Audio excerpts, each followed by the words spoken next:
de la necesidad de examinar la religión y de los obstáculos que se encuentran en este examen.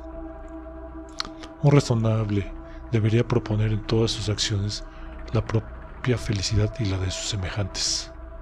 La religión, que todo concurre a mostrarnos como el objeto más importante para nuestra felicidad temporal y eterna, solo presenta ventajas para nosotros en la medida en que hace nuestra existencia feliz en este mundo y que nos asegura que cumplirá las promesas engañosas que nos hace para la otra vida. Nuestros deberes hacia el Dios que consideramos Señor de nuestros destinos solo puede fundamentarse sobre los bienes que esperamos o sobre los males que tememos de su parte. Es necesario, pues, que el hombre examine los motivos de sus esperanzas y de sus temores. Ha de consultar a dicho efecto la experiencia y razón, las únicas que pueden guiarlo aquí abajo, para las ventajas que la religión en el mundo visible que habita podrá juzgar sobre la realidad de aquellos que le hace esperar en el mundo invisible, hacia la que le obliga a dirigir la mirada. Los hombres, la gran mayoría, solo mantienen la religión por la costumbre, nunca han examinado seriamente las razones que le ligan, los motivos de su conducta, los fundamentos de sus opiniones. Así, lo que todos consideran como lo más importante ha sido siempre lo que más han temido profundizar. Siguen así los pasos que sus padres les han trazado. Creen porque ellos les han dicho en su niñez que debían creer. Esperan porque les han dicho que debían esperar. Tiemblan porque sus antepasados han temblado. Casi nunca se han molestado en pensar en los motivos de su creencia. Poquísimos hombres tienen la oportunidad de examinar o la capacidad de considerar los objetos de su veneración habitual, de su afección poco razonada, de sus miedos tradicionales. Las naciones siempre se ven por el torrente de la costumbre, del ejemplo, del prejuicio. La educación habitúa al espíritu a las opiniones más monstruosas, como el cuerpo a las actitudes más incómodas. Todo lo que le ha durado mucho tiempo parece sagrado a los hombres. Se creerían culpables si levantasen sus miradas temerarias a cosas revestidas por el sello de la antigüedad. Prevenidos a favor de la sabiduría de sus padres, no tienen la presunción de examinar después de ellos. No ven que el hombre ha estado siempre engañado por sus prejuicios, por sus esperanzas y por sus temores, y que las mismas razones le han hecho siempre imposible su examen. El hombre corriente, ocupado en trabajos necesarios para su subsistencia, otorga una confianza ciega a aquellos que se pretenden guiarlo. Deja descansar sobre estos la preocupación de pensar por él. Suscribe sin dificultades todo aquello que le mandan. Creería ofender a Dios si dudase un solo instante de la buena fe de los que le han hablado en su nombre. Los grandes ricos, la gente de mundo, aunque más ilustrados que la gente del pueblo, están interesados en conformarse a los prejuicios recibidos y hasta mantenerlos, o bien librarlos a la molicie, a la disipación y a los placeres. Son totalmente incapaces de ocuparse de una religión a la que hacen ceder delante de sus pasiones, de sus inclinaciones y el deseo de divertirse. Durante la niñez recibimos todas las impresiones que quieren darnos. No tenemos ni capacidad ni existencia, ni el valor necesario para dudar de lo que nos enseñan aquellos bajo la dependencia de los cuales nos pone nuestra debilidad. Durante la adolescencia, las pasiones fogosas, la embriaguez continua de nuestros sentidos nos impiden pensar en una religión demasiado espinosa o demasiado triste para ocuparnos agradablemente. Si por casualidad un hombre joven la examina, es incontinuidad o parcialidad, una ojeada superficial le quita el gusto por un objeto tan poco placentero. En la edad madura, preocupaciones diferentes, nuevas pasiones, ideas de ambición, de grandeza, de poder, deseos de riquezas, de ocupaciones continuadas, acaparan toda la atención del hombre hecho o no le dejan sino breves momentos para pensar en esa religión en la cual no tiene nunca el deseo de profundizar. En la vejez, las facultades entumecidas, las costumbres identificadas con el pensamiento, los órganos debilitados por la edad o por la enfermedad, ya no nos permiten remontarnos a las fuentes de nuestras viejas opiniones. El miedo a la muerte que tenemos delante de los ojos tornaría por otra parte sospechoso el examen normalmente presidido por el terror. Así es como las opiniones religiosas, una vez admitidas, se mantienen durante una larga serie de siglos. Así es como de una época a otra las naciones se transmiten ideas que no han examinado. Creen que su felicidad está ligada a instituciones en las cuales un examen más maduro mostraría la fuente de la mayor parte de sus males. La autoridad todavía da soporte a los prejuicios de los hombres, les prohíbe el análisis, les fuerza la ignorancia, está siempre dispuesta a castigar a todo aquel que intente sacarles de su error.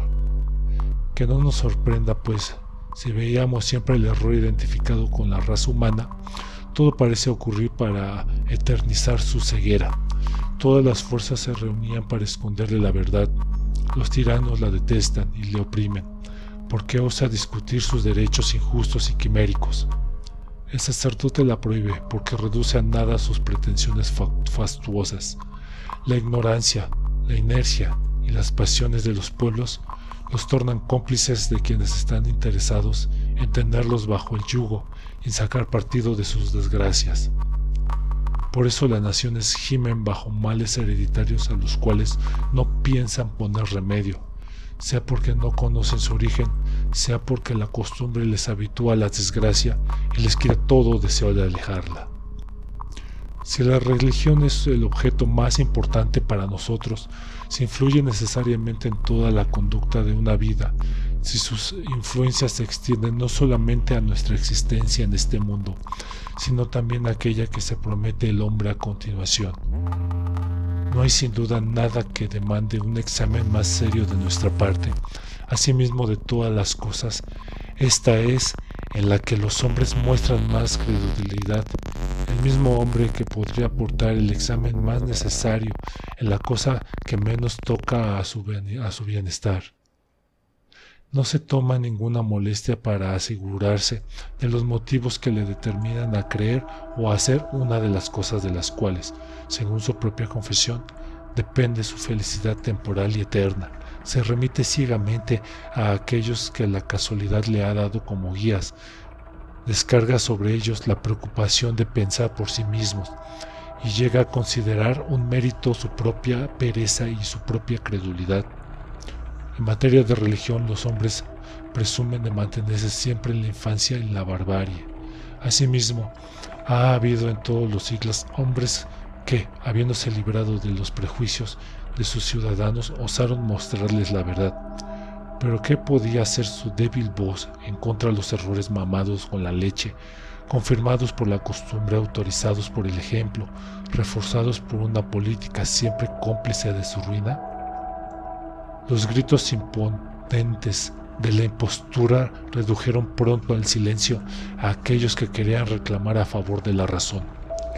Hubo veces que mientras el filósofo intentaba inspirar valor, sus sacerdotes y sus reyes les obligaban a temblar.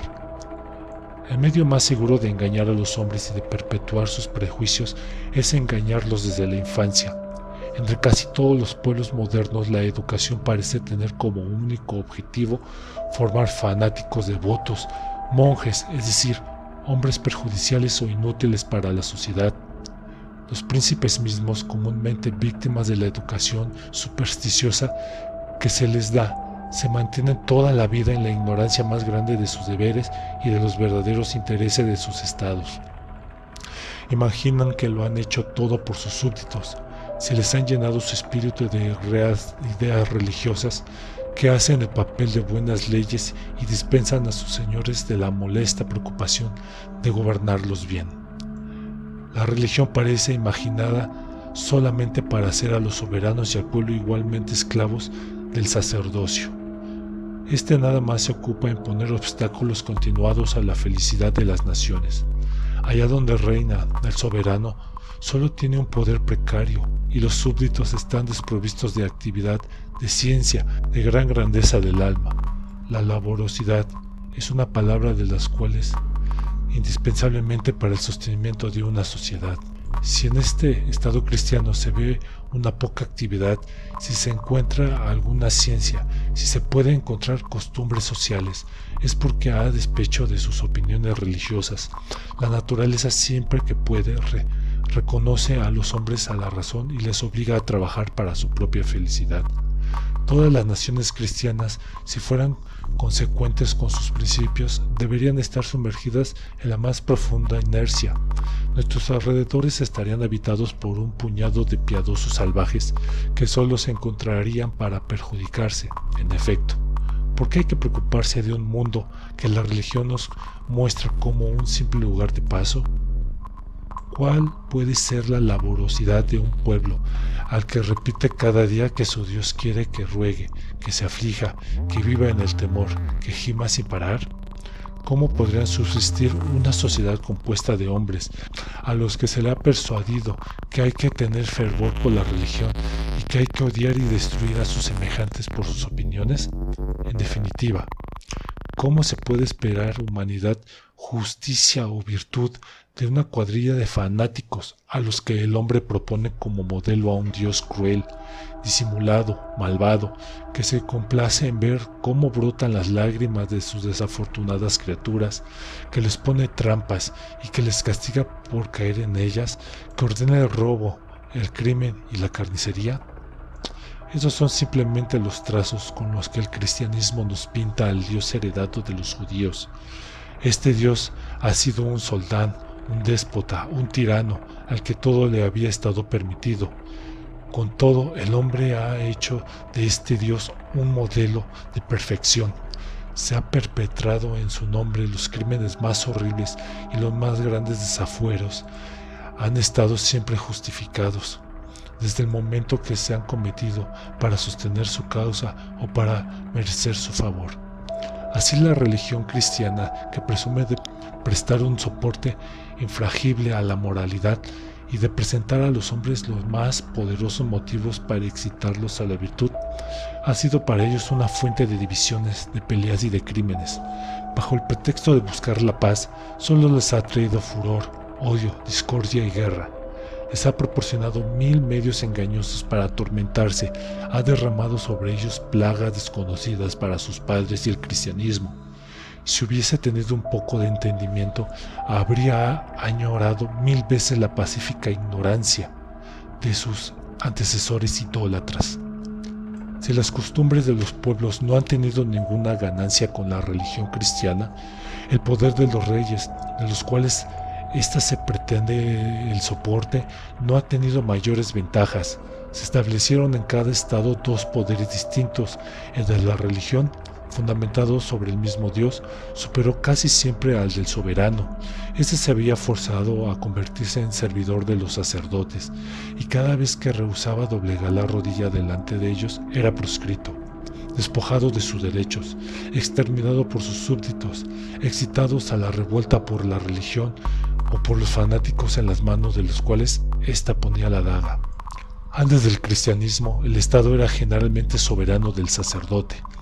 Desde que el mundo es cristiano, el soberano no es más que el primer esclavo del sacerdocio, el ejecutor de sus venganzas y de sus decretos. Concluimos, pues, que la religión cristiana no tiene ningún título para presumir de las ventajas que procura a la moral o a la política.